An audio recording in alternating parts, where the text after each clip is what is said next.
Good afternoon, and thank you all for joining us. I'm Rick Wade, Senior Vice President at the United States Chamber of Commerce, and bringing you greetings on behalf of the Chamber and our Global Policy Innovation Center and our Equality of Opportunity Initiative, where we're working diligently to address inequalities across America. Together, we're working together to advance diversity in areas like innovation and creativity, because that drives economic and technological success across business and industry. And we're so thrilled, super thrilled to have with us our partner, the Copyright Alliance, for today's, I promise, what will be an amazing conversation on the challenges and the opportunities that some of us face when we're trying to attain successful careers in copyright and copyright related industry sectors. So let's just jump right in. And I'd like to invite Tarika Carrington, Vice President, Legal Policy and Copyright Counsel of the Copyright Alliance, to join me. Hi, Tarika. Hey, Rick, thank you so much. As Rick just said, I'm Tarika Carrington, and I'm honored to bring greetings on behalf of the Copyright Alliance. Like the U.S. Chamber, we are committed to increasing diversity throughout the copyright arena. As the unified voice of the copyright community, the Copyright Alliance is working to leverage our unique position as a leader in the copyright space by bringing together creators and representatives from the copyright industries, law firms, and academia to broaden D&I efforts. We are especially excited about opportunities such as this that not only create dialogue on important issues, but center the voices and experiences of those most impacted by this work. Copyright protection provides a way for creators to earn a living as they create the books, movies, music, works of visual art, and other creative works that document our world, tell our stories, and enrich our lives. It is of vital importance that those creators and their works, which help shape our society, are representative of the rich diversity of people and communities across America. And it's also important that the people and industries that represent these creators reflect this same rich diversity and foster inclusive and equitable environments. Today's discussion will focus on systemic barriers and how we might address those barriers to achieve these ends. Rick, I know the Chamber's Equality of Opportunity Initiative is also committed to addressing systemic barriers to opportunity. Can you share a bit more about these efforts? Yeah, Terry, you're absolutely right. You know, this is so timely. I was just in Atlanta and had a really interesting conversation with rapper Waka Flocka Fame. And it was really interesting because, and it's so timely because we think about the contributions that our artists like Waka Flocka and others make, why this is so important. And we're proud of the work that we're doing here at the U.S. Chamber, and especially proud of partnerships like the one we have with the Copyright Alliance. This work is so important. And it's important, yeah, that we have these kinds of conversations, but it's equally important, or quite frankly, more important, that we move from dialogue to real action. And through our Equality of Opportunity Initiative or agenda, you know, we're working with companies and leading companies across the country in what we call a business-centered or business-focused strategy that's about not only advancing public policy solutions to these challenges, but also private sector solutions to address the systemic inequalities that exist in many different areas like education and health, employment, entrepreneurship, criminal justice, and even wealth. But this conversation that we're having today is very, very important. It's a priority for the Chamber, not just because this work is the right thing to do, it's a moral imperative, but there's a business and economic case. This is about America's competitiveness. And you know what, Tarika, this work is driven by data, and it's driven by conversation with companies across America. And I was just thinking about and looking at some of the data, you know, such as, you know, 1.7%, only 1.7% of intellectual property attorneys are Black. Think about it. 1.9% are Hispanic or Latinx, and only 0.1% are Native Americans. We got a lot of work to do. And we recognize that the private sector has an opportunity to lead and lean in developing strategic, tangible solutions that can make a difference in closing these gaps and changing the lives of companies and entrepreneurs and artists, individuals, and having a meaningful impact across America. And so we're excited about today's conversation. It's about advancing and hearing from the voices of experienced and individuals who do this work every day and charting paths forward together. And we're committed. I want you to know that we're committed at the U.S. Chamber to elevating these voices and highlighting the roles that they play in the nation's economy and strengthening an America and ensuring, and we got to work to ensure that they have the access to the opportunities that they need as creators and entrepreneurs and professionals, academics, and more, and everyone in this community to succeed. So we're excited. Yeah, Rick, you're absolutely right. And those numbers that you just cited are pretty shocking. And I hope that we can get started on helping to make those numbers much more equitable and reflective of our society. The Copyright Alliance is truly honored to be working in collaboration with the US Chamber to advance these efforts. I know you're as excited for today's conversation as I am. We're going to hear from some dynamic speakers that span experiences in the copyright industry, including creators and those representing the legal profession. Through the lens of each of these individuals, we want to understand the why behind the stark gaps and get clear on solutions.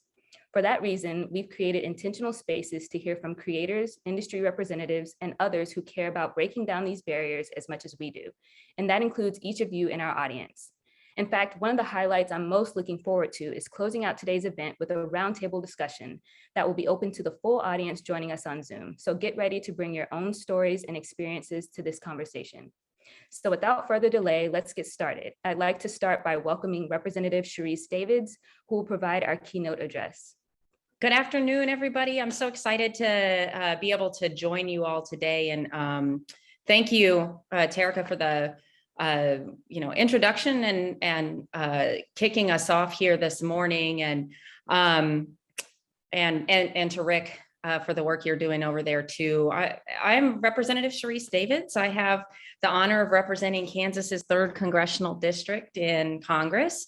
And I appreciate the invite to help kick off today's event and, share a little bit about my experience and background. And yeah, I'm very excited about the work you all are doing.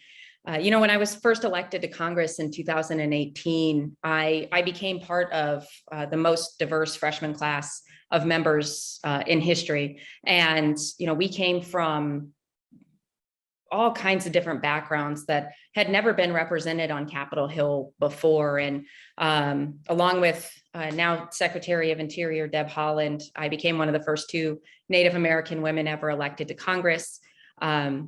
She left me, it's fine. Just kidding, I'm excited. I'm so excited that she's running the Department of Interior now.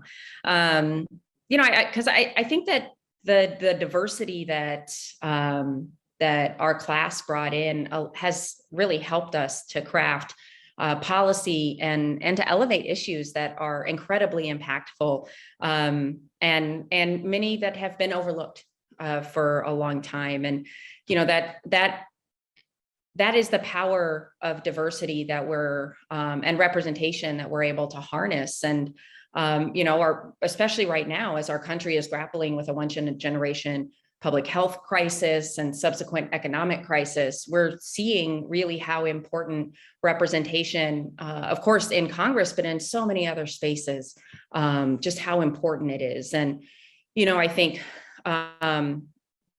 last year when we were doing work, I sit on the Small Business Committee. I was able to do some really interesting work during the creation of the Paycheck Protection Program. Hopefully folks are familiar with that program, but this is a program that was really designed to benefit so many of our small business owners across the country. And I ended up speaking up to make sure that tribally owned businesses were included in that program and able to access those critical funds, because certainly that was a piece of what Congress wanted. But it's an example just in my current workplace of ways that having a diverse representation can help bring forward sometimes far-reaching and very consequential impacts across the country. And I know every industry experiences this, and all of us have a platform that we can use to advance representation, to ensure that everybody has a seat at the table. And in your space, you're working with creators and artists, or you're a creator yourself. But I know you see the impact of representation firsthand. And I'm not trying to convince you to run for Congress by pointing out the similarities in your work and my work. But if you decide to, let me know.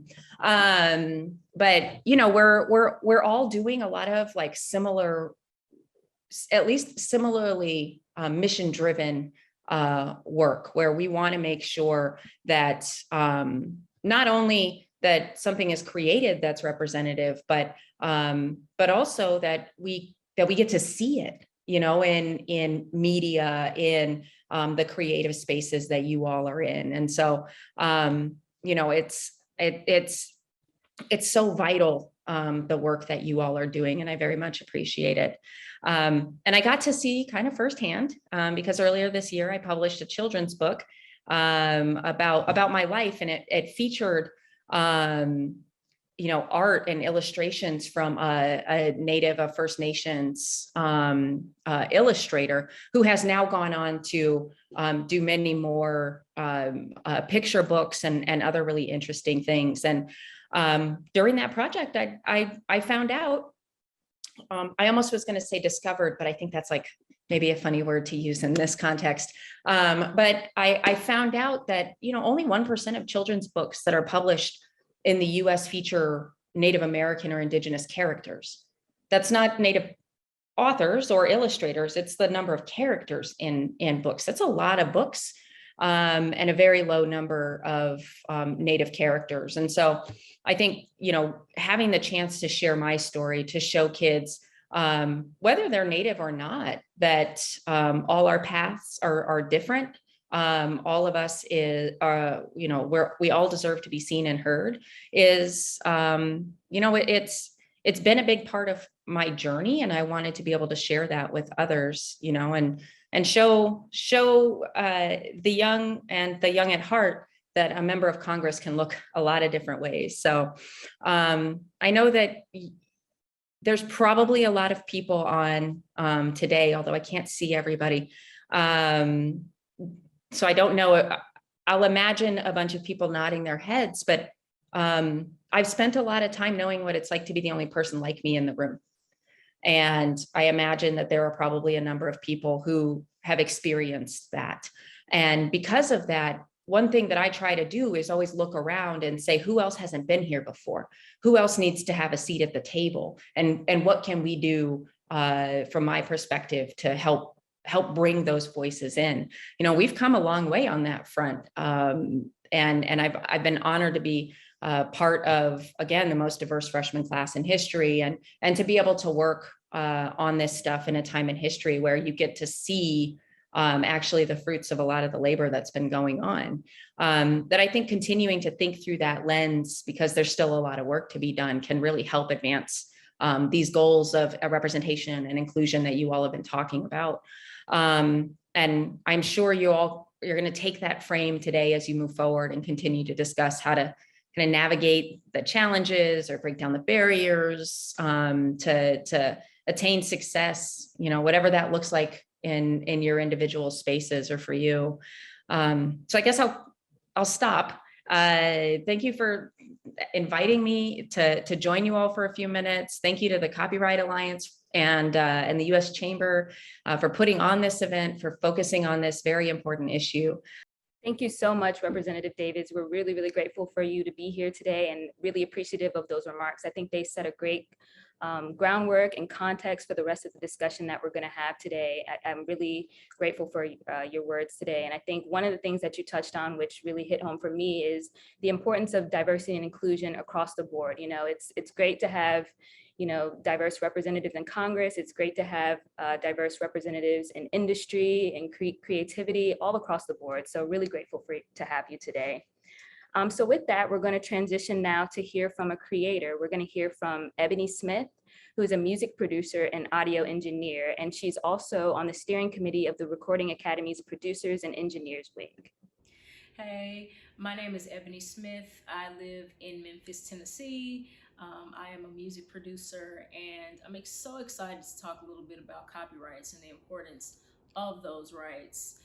The right to copy, for us who are artists, music creators, songwriters, producers, engineers, is very important that our intellectual property is protected, right? That's how we get paid, that's how we make money.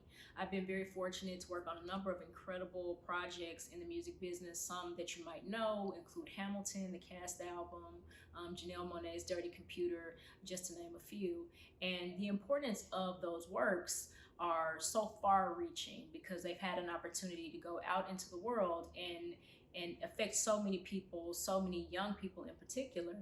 And so the importance of copyrights involves being able to protect that content as it has come from the originator, the creator, the person with the initial idea. It's important that as that idea gets fixed to media or some other form of technology, that those rights, that intellectual property is still protected. So I'm so excited that the Copyright Alliance is doing this, as well as speaking to the importance of diversity within the field of copyright protection and copyright adjacent sectors, for example, like the music industry. In addition to being a music producer, I also formed a nonprofit called Gender Amplified, whose responsibility is to shine a light on women in music production, help them raise their visibility, and find more ways to professionalize themselves. So copyright protection is part and parcel to that mission as well. Thank you so much for all the work that you do and for shining a light on diversity and inclusion within the world of copyrights.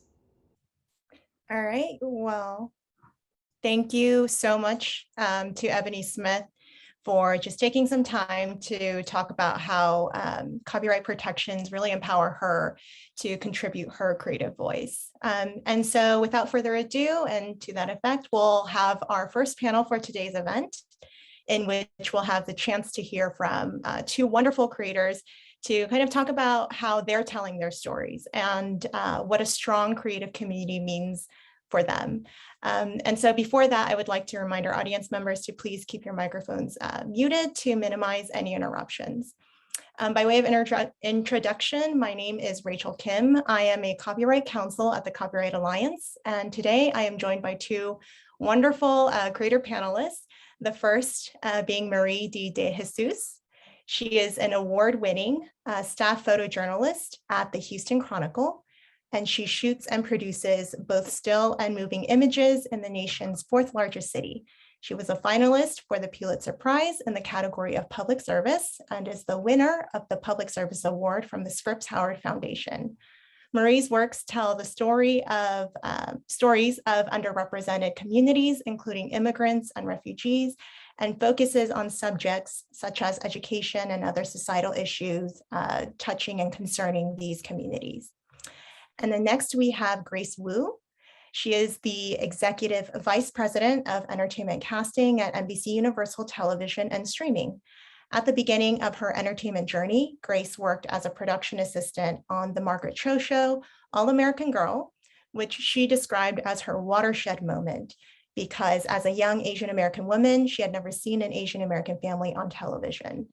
Grace has since then been on the forefront of a variety of hit shows, including This Is Us, Friday Night Lights, New Amsterdam, and Parenthood. So thank you, Marie and Grace, so much for just taking some time out of your day to join us and share your thoughts and experiences on how diversity in our creative industries can really fuel the discussion about and impact, various communities who are underrepresented. So the first question I think I have for both of you is kind of how did you get into the field you are in today? Were there any sort of challenges or obstacles along the way, whether they were internal or external, that you found along in your journey as a person from an underrepresented community? So Marie, I'll start off with you. Thank you, Rachel. It's such a pleasure to be here with you. So I am a Puerto Rican photographer. I have been with the Houston Chronicle for 8 years. I am also the National Secretary for NPPA. And, I was a human behavior student in college, and on my third year, I decided to venture and try something new for an elective course, and that was the beginning of a career in photo. I believe that my interest for human behavior was absolutely the motivator to then branch out to journalism. And the challenges, God, I mean, I was a very naive Puerto Rican, young photographer trying to find my way. And I believe that English as a second language was that was a challenge because, you know, it's this thing about learning how to advocate for yourself in newsrooms, truly be able to get them to understand that I am way beyond or way more than their preconceived ideas of what a Puerto Rican woman is. And so 14 years ago, only very few newspapers had some kind of like Latina, right? The Orlando Sentinel had Latinas. I am pretty sure that probably San Antonio Express News and some others, but we're talking minimum, okay?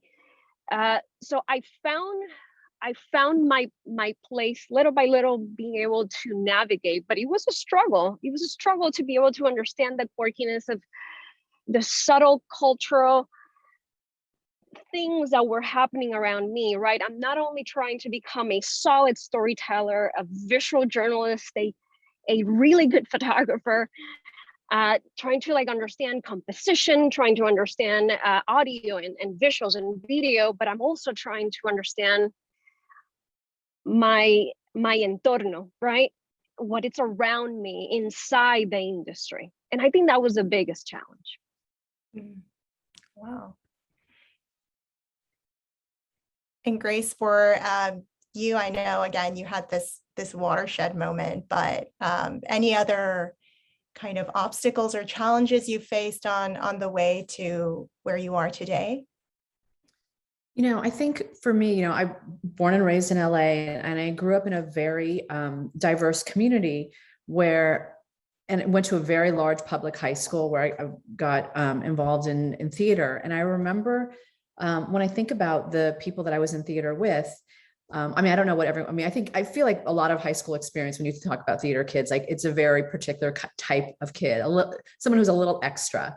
But like, I feel like the kids in my program were certainly extra, but also I remember, you know, like one of the best singers that we had was this Asian American woman girl who, I was always so admired her because she had a great voice, but it was also really funny and had such confidence in stage.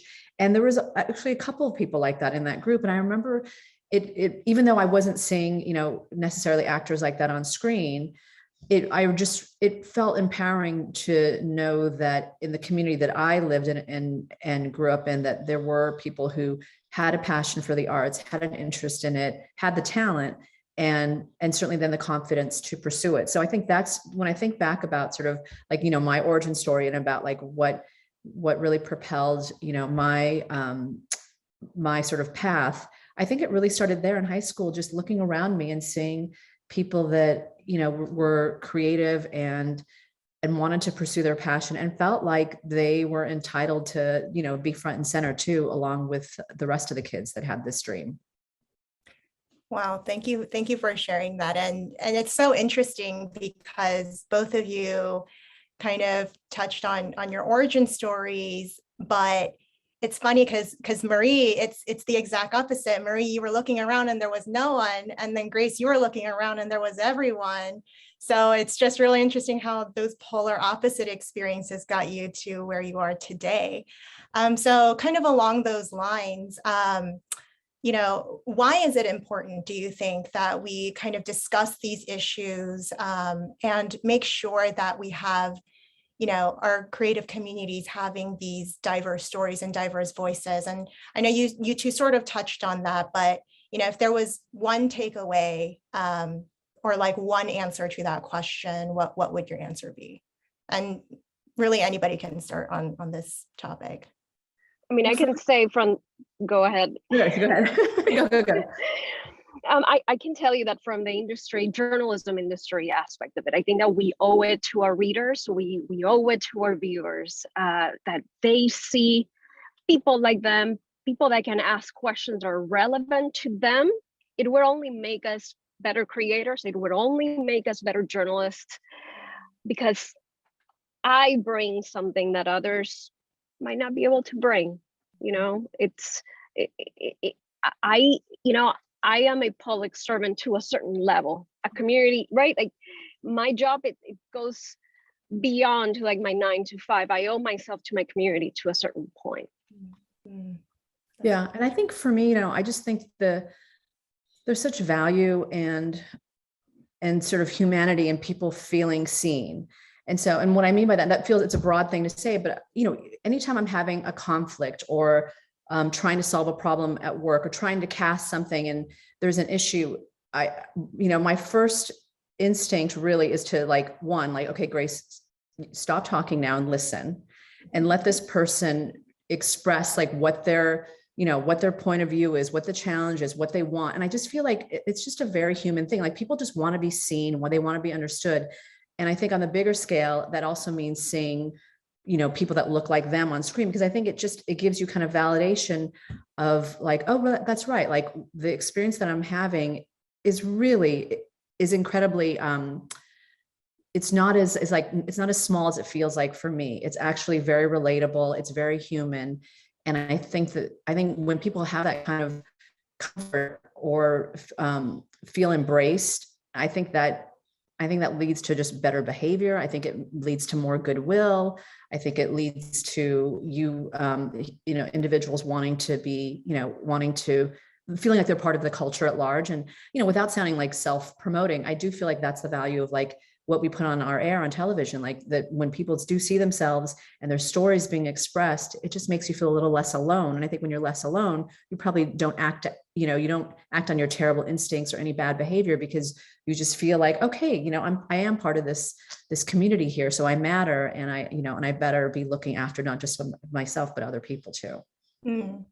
That's really powerful. And I think, again, both of you being creators, I think this is a great panel. And again, thank you for joining us, because Grace, I think you touched on this, but telling stories is a really human experience. And Marie, you touched on this too, but it's an age-old human experience. I mean, but the ways we tell stories are so different.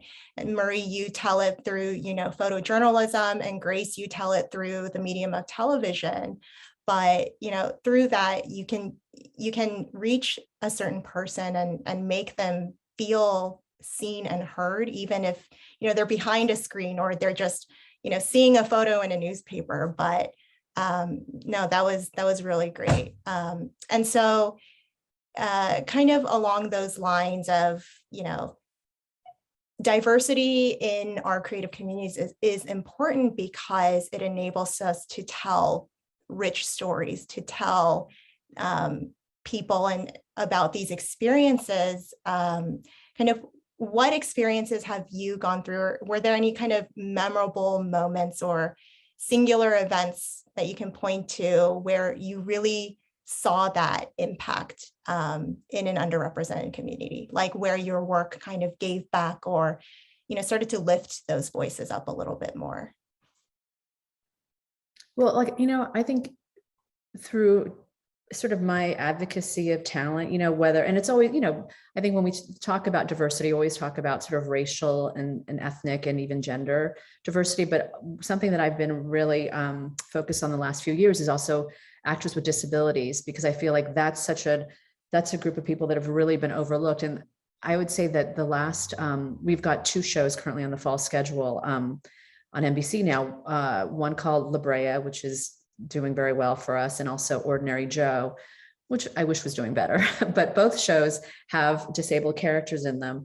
And I always, when I've met people, just sort of, civilians in the world, when they tell me that they love seeing Zaira, who's she's an amputee on the show. And that was I can't even take the credit for that character. It was conceived on the page, but we were able, when we did the big search for that role, I knew that we were going to find that girl. And even if she wasn't a very good actress, I just said, we're going to make her a great actress. We're going to get her the best coaches. We're going to make sure that our writer doesn't write her long monologues. We're going to make sure she succeeds. We're going to set her up for success. And we did. And she's such a powerful, cool, I think she's incredible. And then Christopher, also on our show, Ordinary Joe, his character was based on the creator's son, who also has a similar disability. He is in a wheelchair. And I love that anyone, that disabled people, across the country and the world, if these shows hopefully, get syndicated, are going to see some powerful images of people that are, that are shown in a show in a very meaningful way, that the stories are being told, that they have a lot of, flaws, that they're not perfect. So we're not canonizing these characters. They just feel like very human. And so that's something that I don't want to drop the ball on, that I want to continue, in my, as I'm advocating for talent and identifying people for our shows, that I don't overlook like everybody, so that everyone feels welcome on the shows that we're producing. So it's fine, because the example I'm going to bring is related to also special needs. So I worked on a story related to how Texas was neglecting.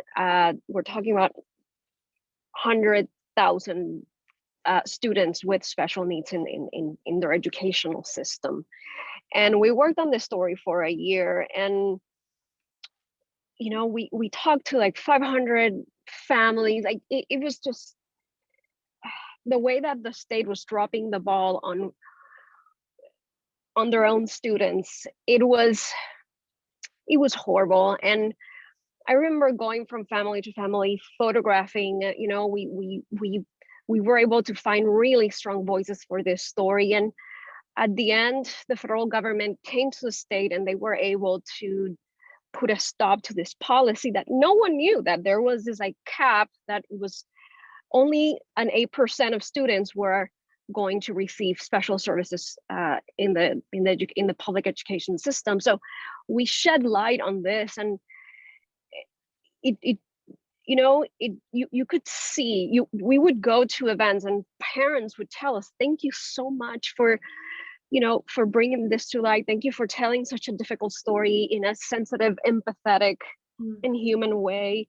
And I think that was a turning point in my career to truly understand the power of what we do, of photo, of audio, of visuals, of storytelling. It was, it's not just only presenting it, but how you present it, how, what kind of, how do you amplify these voices? So that for me, that was it was a very special moment in my career.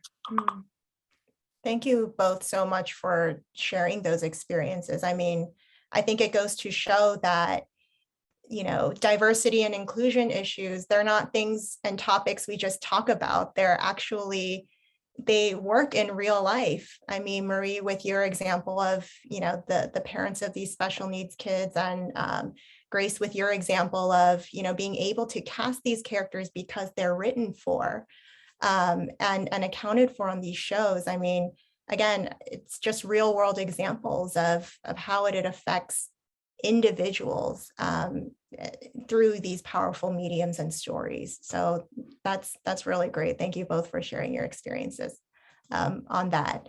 And so my final question to you both is sort of, I mean, I guess we did kind of talk about this, but how far have we come so far?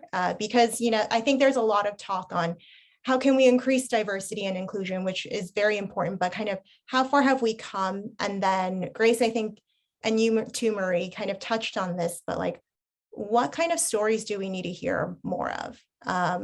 What's the next step after that? Well, I think, I know for me personally, I'm feeling really encouraged about the kind of shows that we're producing, especially with the work that we're doing behind the camera, because we're working with creators who are diverse and who want to tell their stories. And so there's not any, so they're very authentic stories. So I feel very empowered by that. And I also love that we're taking risks with people that frankly have never created a television show, but because their voice and their vision is so inspired, we're just gonna, we're gonna, again, similar to some of the actors that, we hired on the shows, like we're going to set them up for success by making sure that they have the right support in place, that we have people mentoring them when they're developing their shows, and then further, making sure that they've got the support when they're on set, so that they're not going to, that they can, again, be set up to succeed. So that I'm excited about. But I'm also, I think what I love seeing too are stories that don't feel like kind of the same, where we have to be protective about how we portray people of different races and ethnicities, where I think we always felt like it was kind of a precious commodity because it was so rare, so that we couldn't tell stories that felt that dimensional. They were always kind of the heroic people. And by the way, yes, please, I would love it if you thought of me as a hero, but I think I'm flawed, and I have a lot of, there are a lot of, a lot of issues that I have that anybody that are also very human, where I don't want to always see kind of the sanitized version of it. I love seeing I could be a villain, or there could be, I think, more rich stories that we don't have to be afraid of, because I do feel like, I've heard this before in development, that when we are taking a person of color and putting them at the center, there is something, almost a protective shell we put around them, because you feel like, well, gosh, there's so few images of them. We don't want to then kind of go down the road of putting out there something that feels negative. But I think that because there's more of a volume of these stories, then every story doesn't have to be weighted so heavily like it's the only one that's being portrayed. You can have much more diversity, more dimension, more complexity, because I think then that just feels more relatable and authentic to me. Absolutely. Absolutely. Those are really great next steps. And yeah, go ahead, Marie. I mean, I don't have much. I mean, Grace explained this very beautifully, but give a chance to creative, incredible creators from diverse communities. Number two, pay us fairly from the beginning, please, from the beginning, because then it might take us an entire life to catch up. And number three, teach them a little bit, not just about creating a beautiful frame, but also how to advocate for themselves, like I said earlier.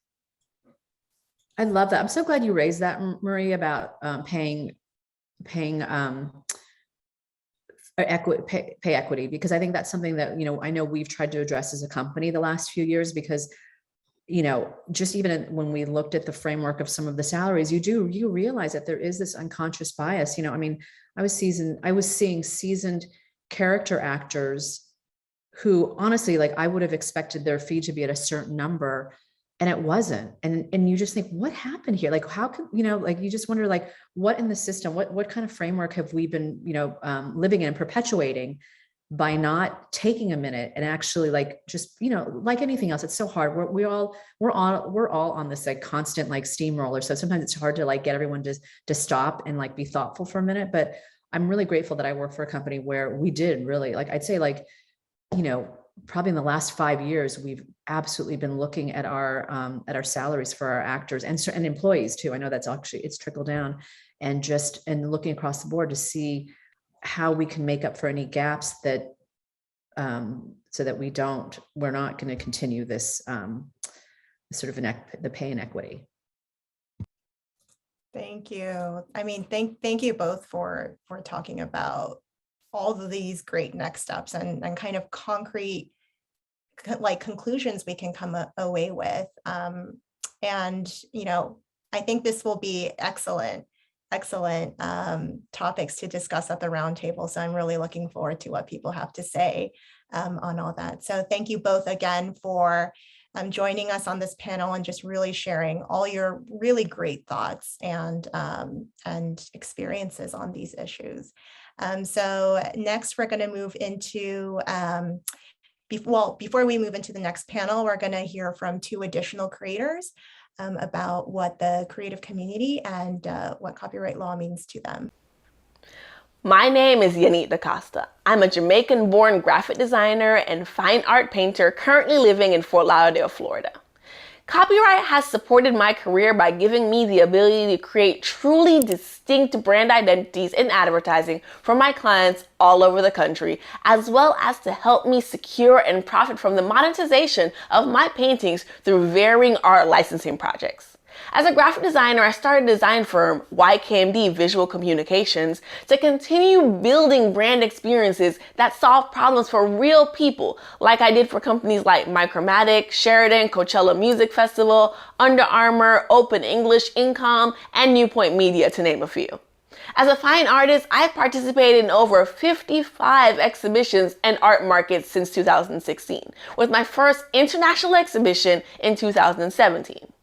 I have art collectors from California to London, and I wanted to make my art more accessible for those who couldn't secure an original painting.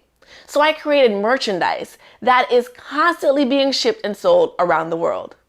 These are the things that have allowed the creative child I was born to grow into a thriving adult, living her nomadic dreams and making a living in any time zone, being able to jump on a plane at the drop of a dime to explore new horizons. Without the ability to protect my ideas, protect my creativity, protect my intellectual property, the life I live wouldn't be possible. Hi, I'm Valerie Redhorse Mole. I'm a documentary filmmaker. I am of Cherokee heritage and just really proud to have been given the honor to bring so many wonderful stories to the screen. My latest documentary, Man Killer, is about the life of our amazing Cherokee leader, Wilma Mankiller. This is her poster behind me. And I had the honor of making this particular film alongside Gillian Hurd. I serve on most of my films as a writer, producer, and director, and I'm very thankful for copyright laws that protect my work as a creative person. As an Indigenous woman, I recognize that our history has been challenging. My own family suffered across the Trail of Tears and suffered from loss of land and loss of culture. My father was forced into a boarding school. And it is a challenging history, but I look forward to a promising future where we have a raised awareness, a collaboration, and hopefully an equitable future for all. But because of the loss of land and the loss of culture and the challenges of our history, I'm especially sensitive to ownership. And I really applaud and support the copyright laws that protect all of us as artists, but especially those of us as Indigenous artists. It is important to us that our art, that our stories, that our work be protected. It is very personal. And the US copyright laws were designed to do just that for all artists. But I think it is especially essential for those of us that come from communities where ownership has been threatened. And now it's something that we really do want to protect. I have been so honored to live in a world where I am free to tell stories that our history books have left out. The world of documentary filmmaking has been so receptive. We have made stories about the Choctaw Code Talkers and the Navajo Code Talkers who served our country so willingly and bravely using their language. I have made documentaries about Native food and Native music and have just been honored my entire career.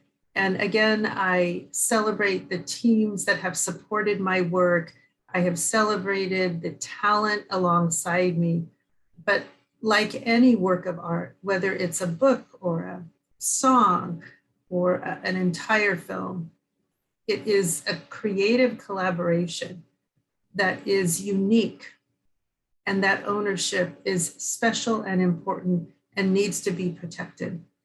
There is not a lot of money in documentary filmmaking, and the little money that we have retained goes right back into the films and actually goes into our next film and our next project. And so I, again, just applaud and support the efforts to continue to uphold the copyright laws that protect my work and my fellow artists' work.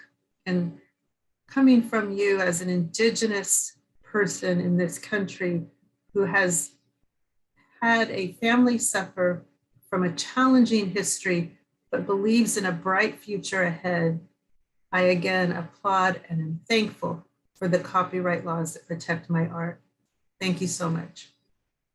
Good morning or good afternoon, depending on what part of the country you're tuning in from. My name is Jaya Thomas, and I am a sports and entertainment and intellectual property attorney.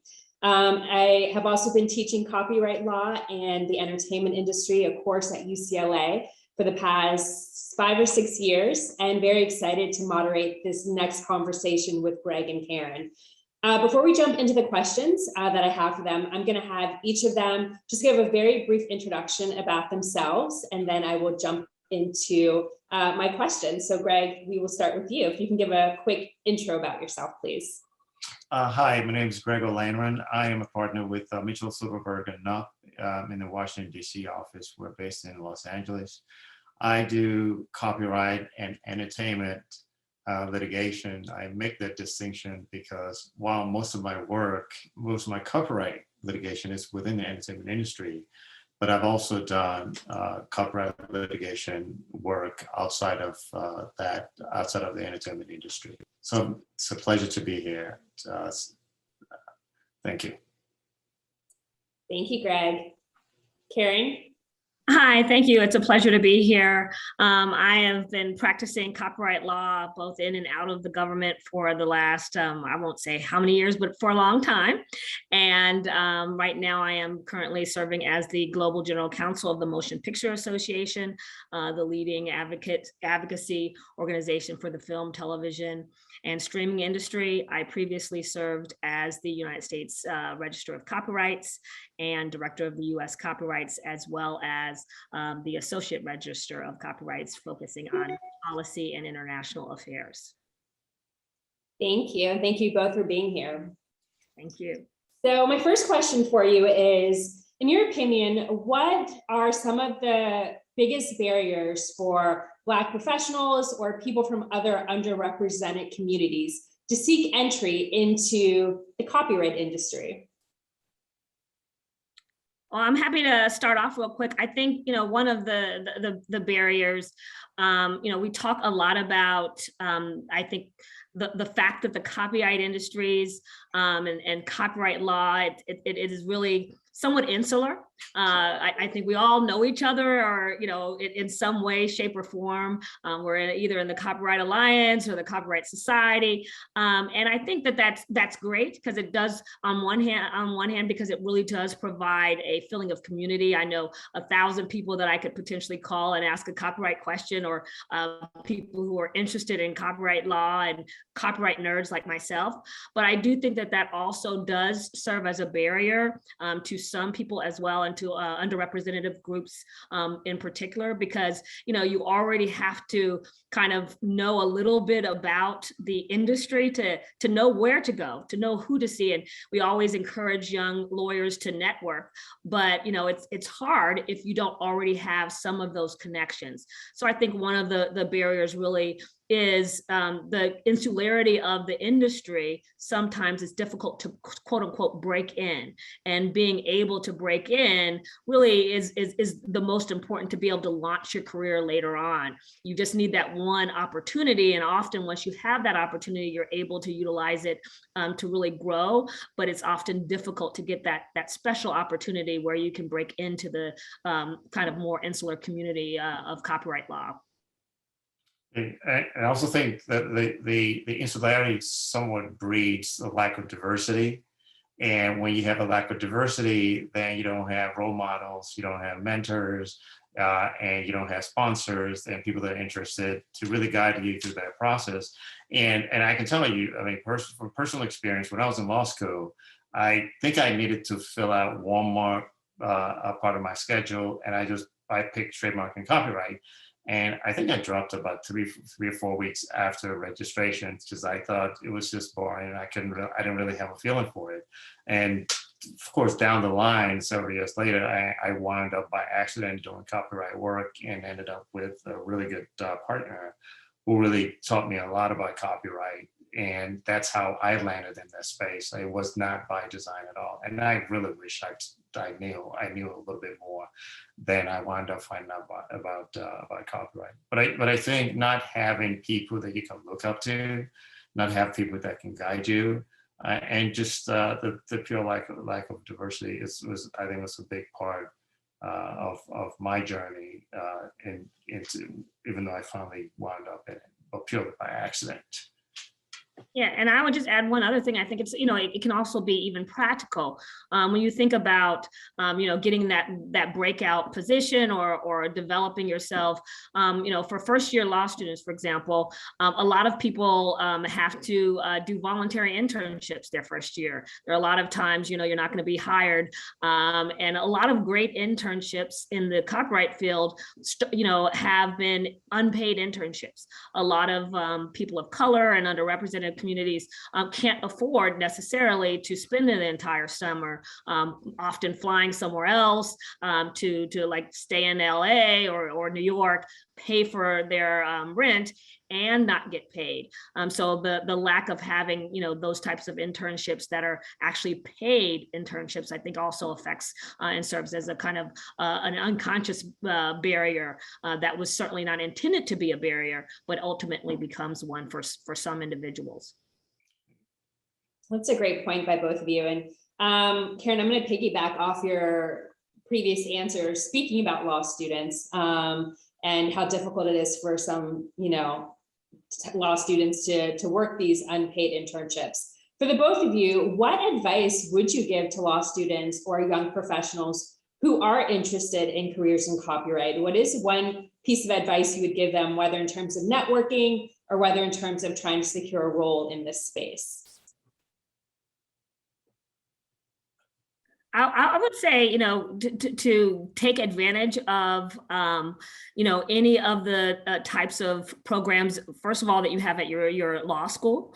So, you know, for example, my law school has, you know, the Carrington Center for Law and Media. They do a lot of events, a lot of free events where you can go and actually hear from various practitioners, see various practitioners, but also join some of the organizations. A lot of them do have student rates.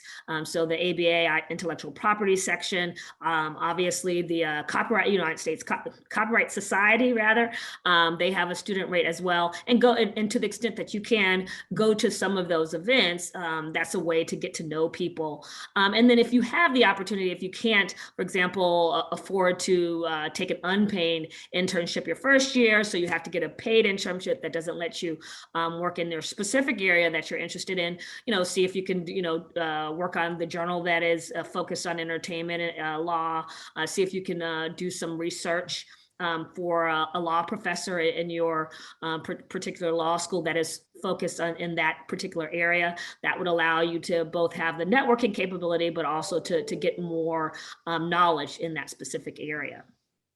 And I think in addition to that, I think almost every state bar has an IP law section. Although the patent people have somehow co-opted the phrase IP, so a lot of students think when you talk about IP that you're really talking about patent.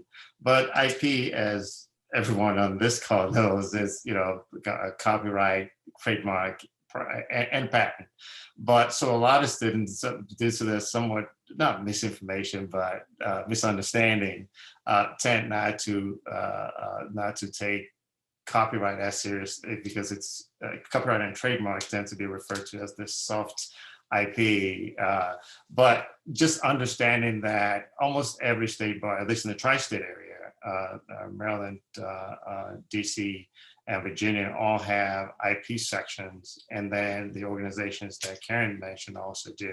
I know LA does, and New York, and I think probably Boston and Chicago. The major cities, major metropolitan areas, all have IP sections of some form. I think that's those are opportunities for students to get involved. I also think about limiting your IP knowledge or your IP interest area to just the entertainment space.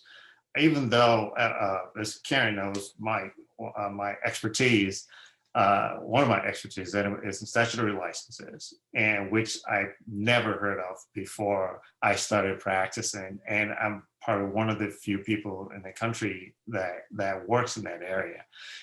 But I've also done copyright work in entertainment, software, in retail, healthcare, architectural works. There's this vast area of copyright for those interested that will have opportunities to work in, as opposed to just the entertainment space or the well-known areas. So they're great opportunities, and they're just as interesting. Some of the best work that I've done have been in those areas. So yeah, it's just expanding your base of interest. So great insight. My next question for both of you is, a lot of professionals from underrepresented communities oftentimes see careers where they can give back to their communities. Does a career in copyright allow them to do that, do you think? Absolutely. I think it does. I think, again, one, it has to do with taking a broader look at all of the areas that, copyright permeates pretty much all industries. And one of my favorite conversations to have when I meet people that are not in the entertainment space is to ask them if they ever have if they have any copyright issues. And the general response, 9 out of 10, is going to be, no, we don't. Like if you're in some sort of the manufacturing area, for example. And then I started asking them questions. Okay, your manufacturing facilities, do some of the machines run on software? Oh yeah, it does. Then you have a copyright problem. You have a copyright concern that you should be aware of. And then it goes from there. So I think that's how. So when you're thinking about giving back, you have to broaden the areas that you can look at. One of the things that we're working on, my firm is trying to work on with IIPSJ, is creating an educational program with IIPSJ to do some educational program on copyright and trademark. Not so much patents, so that people can understand all the areas in which you have opportunities to give back, in our case, but to understand how vast the area is for you to be able to do something with. Yeah, and I would just add to that. I mean, I think, from this wonderful program that you all put on today, just hearing from the people of color who have spoken about the importance of copyright in their careers, it's very, very clear that as a attorney of color, that you can easily give back to your community or other communities that are underrepresented by being that voice and advocate. You have a lot of creativity, I think, obviously, in all of these communities. And the problem has been, as kind of was mentioned with the last presentation, that sometimes, that creativity has been exploited, and people haven't been able to either get the proper credit for their works or to actually be able to get the right amount of compensation for their works. And so having somebody from their community who they can trust will help to advocate for their voice, I think is an important part of giving back. And it's unfortunate that I think in some sectors, copyright law has, the notion of copyright law has been a little bit taken negatively, and it is, been, considered a negative aspect of society, and a barrier, and it really, really is not. And if the legal system is used correctly, it really does allow people from all types of lifestyles and all communities to be able to show their creativity, show their uniqueness, and be able to get paid for the things that they love doing. And so I think that it is really important to have diversity both in the artists and creators themselves, but also in the advocates and lawyers who are working with them and who can actually give back to their community in that way as well. Great points. And perfect way to finish up our panel. I want to thank both of you for your insight.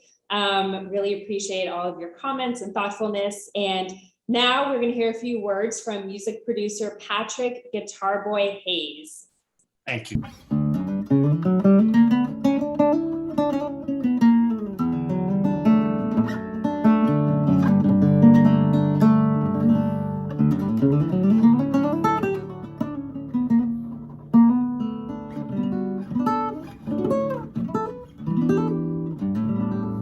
Hi, I'm music producer Guitar Boy, Patrick Guitar Boy Hayes. I've been doing it professionally over 20 years now, and I've made a great living at it, and thank God for his blessing, and able to talk about how important it is to have your songs copywritten and have everything covered by the law to protect you with your songwriting and the song that you are coming up and arranging. And I'm from Mississippi. I grew up in a small town called Mendenhall, Mississippi. My mom raised me and my brother, Lance. And in music, when we was young kids, I was able to go into studios with my mom and my grandmother and my brother and do some recording.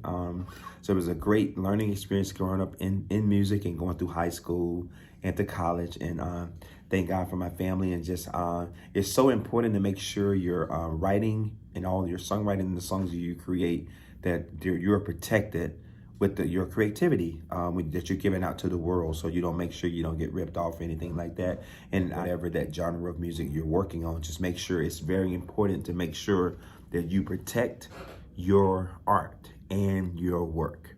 Thanks again. Love you. Shout out to you guys. Blessings to you in all your endeavors. Make sure you support the Copyright Alliance. This is your boy, Patrick Guitar Boy Hayes. Hey, shout out to my manager T. Thanks for everything. Thanks for setting this whole interview up. I appreciate you so much and the whole Guitar Boy team. Thank you. Love you guys. Till next time. Peace. Woo.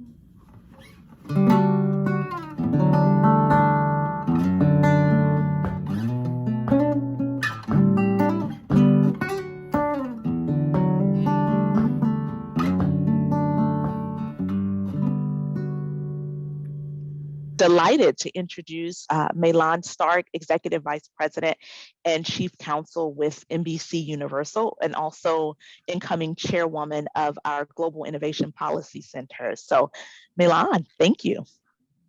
Thank you, Latricia, for the introduction and for everybody's participation in this event today. I think it's been amazing. I want to also, like Latricia, thank the partners at the Copyright Alliance for all they've done to make today's event such a success, along with our colleagues at the Chamber who lead the Equality of Opportunity Initiative. Without all of their leadership and hard work, today's event would simply not have been possible. I also want to thank all the artists and professionals and policy experts who shared their stories and insights with us today. Really insightful and really, really helpful to keep this dialogue going. Thank you also to all of you who've taken time from your very busy schedules, I'm sure, to join us for this important discussion. I hope that you found today's presentations and conversations as inspiring and as informative as I did. The information that was shared today, I think, probably helped each of us to better understand the current situation, some of the barriers and challenges that confront those seeking to work in the creative copyright sector. And it's important to remember that we not only have to continue this discussion, but to find ways to advance policies and remedies to actually foster the opportunities and eventual successes for those who strive to work in this dynamic industry sector. As someone myself who has had a fairly long career in this industry, I won't say how long, and faced many of the challenges that were highlighted in today's program, I thought it might be useful to share some of my own personal perspectives as we wrap up today's conversation. I do believe that the creative copyright sector has a very unique role in society. It helps to reflect our culture, but it also helps to create our culture. And so many of you are in roles that help shape the very narrative of our world. You help represent, challenge, and expand the imaginations of people of all ages and all walks of life. So I feel very fortunate to be part of this industry.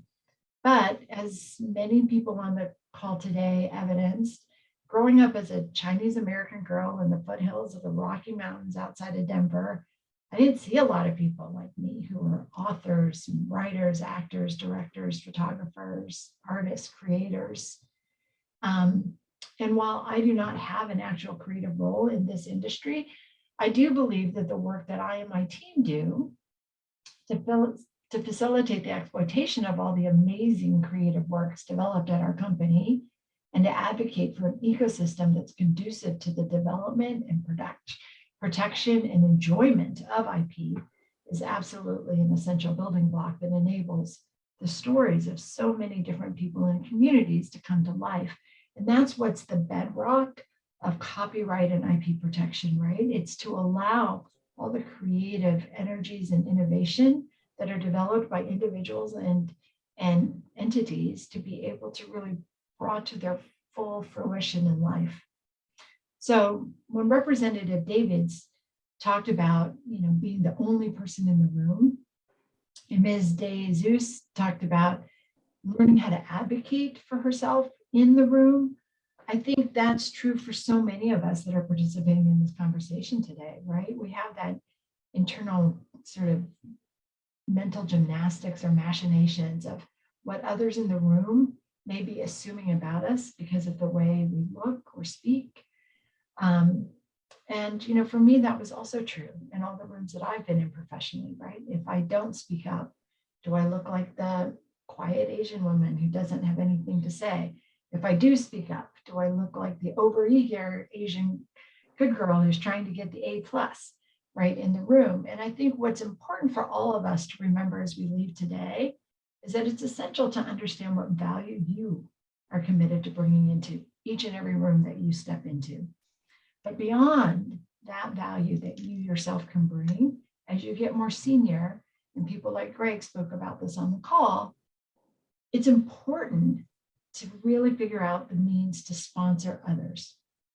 So as Greg mentioned, this is about talking about people in the rooms that they are not yet in. It's about kicking open the door and inviting others to join us on the other side, right? So that is what I would call on everybody today to think about as they enter each and every room, both in their personal and professional lives, to help encourage the diversity of viewpoints that we need to see to have as rich and robust a culture as we can. We learned a lot today, but it would simply be a missed opportunity if we didn't build on today's event and take actual action necessary to ensure a more equitable and inclusive ecosystem for everyone who's seeking careers in the creative industries, whether those be artists, executives, lawyers, or craftspeople. And for those of us who have been fortunate enough to be a part of this community and to achieve some level of success in the creative industries, we do have a special obligation to help make this sector even more welcoming to those who aspire to join us. So until our industry truly reflects the diversity of our community, we have a lot more work to do. And I'm asking each of you who participate in today's event to join me in this effort. Together, we can ensure that our industry offers opportunity to all those who have a desire, drive, talent, and skills to work in their chosen field. So thank you again for being part of today's event. And I look forward to continuing to work with you to make our industry all it can and should be. Stay safe, and my very best wishes for you for the holiday season. Thanks again.